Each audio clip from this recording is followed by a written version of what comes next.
بسم اللہ الرحمن الرحیم۔ تحریک لبیک پاکستان فلسطینی مجاہدین کی مدد کے لیے 10 لاکھ سے زائد لوگ کل سڑکوں کے اوپر نکل رہی ہے۔ تحریک لبیک پاکستان نے اس مارچ کا نام ہی جو حماس نے اپنے آپریشن کو نام دیا تھا طوفان الاقصی، وہ نام دیا ہے۔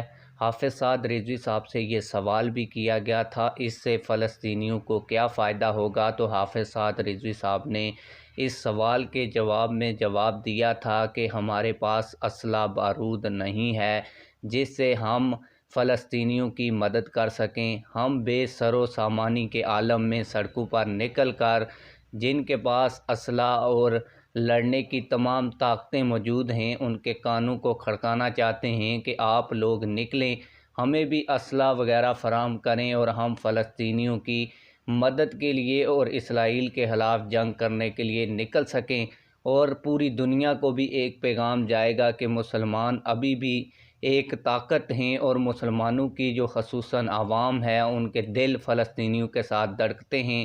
گو کہ ہمارے 56-57 ملک کے حکمران بالکل بے حس ہو چکے ہیں، سوائے یمنیوں نے اور یمن کے آرمی چیف نے جو فلسطین کے حق میں بیان دیا اور جس طرح فوج اپنی ان کی مدد کو بھیجی ہے۔ اس کے علاوہ تمام ملک جو ہیں وہ مردہ حالت میں پڑے ہوئے ہیں۔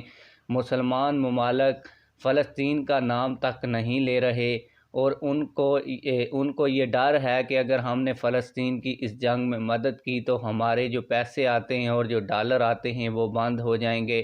تو حافظ سعد رضوی صاحب کل ملین مارچ جس کو کہہ رہے ہیں وہ نکالنے جا رہے ہیں، جس کو طوفان الاقصی کا نام دیا گیا ہے، اور ملین مارچ اس کو کہتے ہیں جس میں کم از کم 10 لاکھ لوگ شامل ہوں۔